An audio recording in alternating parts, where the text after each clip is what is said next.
High everyone, नमस्ते। It's me Sangeeta Magar. तपाईँहरूलाई सङ्गीता मगरको ब्लगमा स्वागत छ। आज चाहिँ म मेरो छोरोको क्लास 3 को प्रिपरेसनको भिडियो लिएर आएकी छु।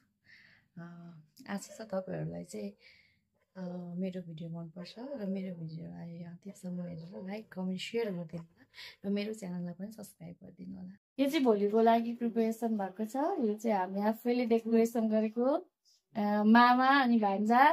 हेलो भन्नु न। हेलो अनि यहाँ चाहिँ बाजे हेलो भन्नु न। हेलो अनि हाम्रो यहाँ तयारी हुँदैछ भोलिको लागि।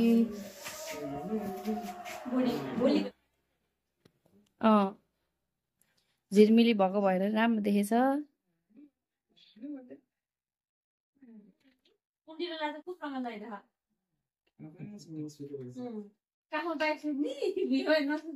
यो डेकोरेसन चाहिँ मामा र बाबा भएर गरेको। यहाँ ठाउँहरू खाली गर्दै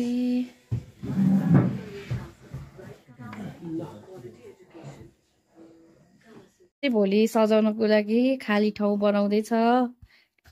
टेबलहरूलाई यता प्यासेजमा राखेको।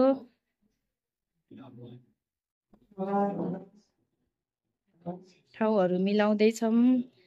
यहाँनिर ठुलो मम्मी र छोरो बसिरहेछ। मेरो पुक्कुलाई आज निन्द्रा लागेको छैन।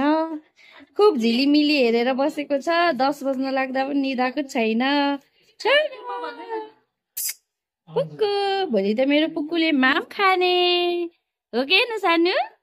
त्यही भएर आज तिमी सुत्न नसकेको हो। भोलि माम खाने भनेर हो छोरो। छान्यो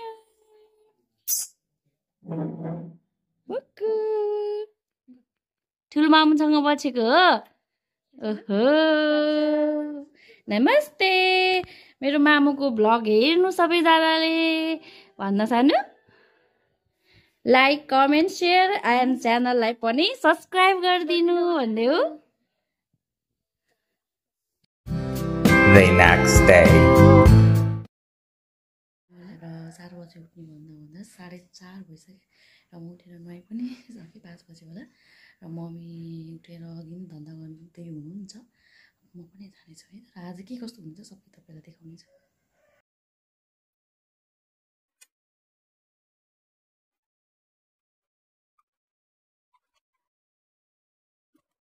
हाम्रो चाहिँ अब यहाँनिर लगभग सबै कुरा रेडी भइसकेको छ।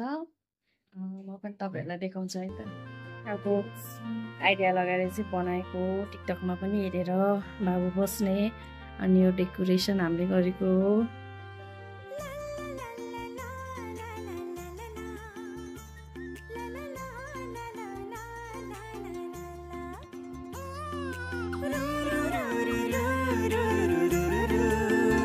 अलि हाँसेर लाग्यो है। अलि नरिसाउनु।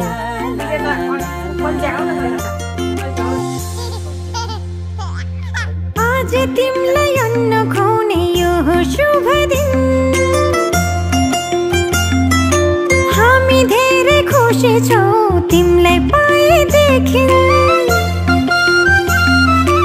आज तिमीलाई अन्न खुवाउने यो हो शुभ दिन। हामी धेरै खुसी छौँ तिमीलाई पाएदेखि।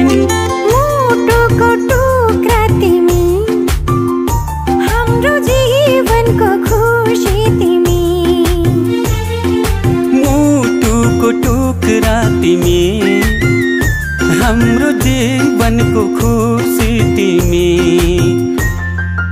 आज तिमीलाई अन्न खुवाउने यो हो शुभ दिन। हामी धेरै खुसी छौँ तिमीलाई पाएदेखि।